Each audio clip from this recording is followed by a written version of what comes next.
Hello Wolfers, here we are again with a topic that we touched upon a few times so far, in this education campaign that we're running. It's actually related to margin. We talked about margin last week, and it's more specifically on the matter of cost to serve modeling. We talked about cost to serve modeling a few weeks back, and we want to come back on this topic because we believe it's so very important, and yet is not always being looked at specifically by small, mid-sized companies. Understandably so, because it's actually a complex model to engage in, but it is so powerful. There is so much potential coming with this model. To give you a real life story, one of our clients, after we ran together a cost to serve analysis, figured that was generating around 22% of their revenues from SKUs that carried a negative profitability. So basically, that you can imagine the impact that this had on their marginality. And clearly that drove a number of actions, because on the foundation of this, they were able to retire a set of SKUs wherever that was possible. And on top of that, they renegotiated terms with two of their major distributors. And eventually, their marginality rose by 12% in a span of 90 days without touching sales. So this is incredibly powerful.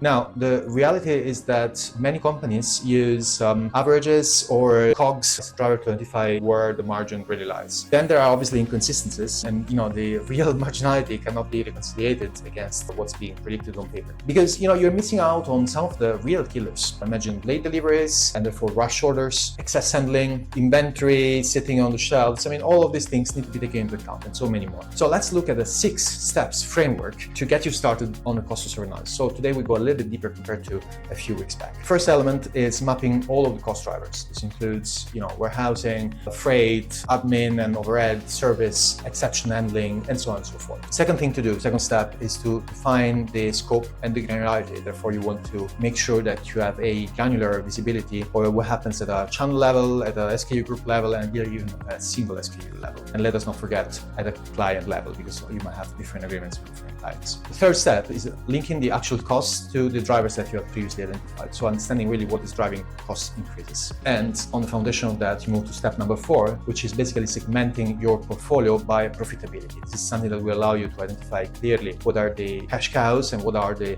loss makers. Of course, with this data, what you can do is to move to step number 5, which is basically visualizing this cost to serve on a dashboard. And ideally, you want this dashboard to be not a static dashboard, but a real dashboard. So like providing real-time visibility. And last but not the least, pretty obvious, not to be underestimated though, is acting on those data that you have thus far collected. So what are you going to do with your loss makers? Are you going to retire them?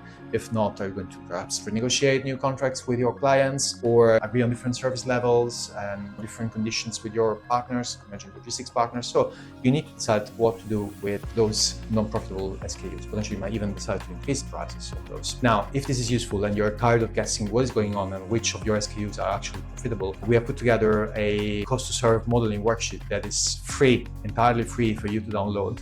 Just access the link that is reported in the description of this video down here. And if you found this video useful and you will find this guide useful, just please leave a like or a comment on this video. But don't forget to share it with your friends and colleagues, or whomever might be interested. And of course, please subscribe to the channel so you can keep up to date with any news coming from the world practice, specifically for you. I look forward to talking to you all next week.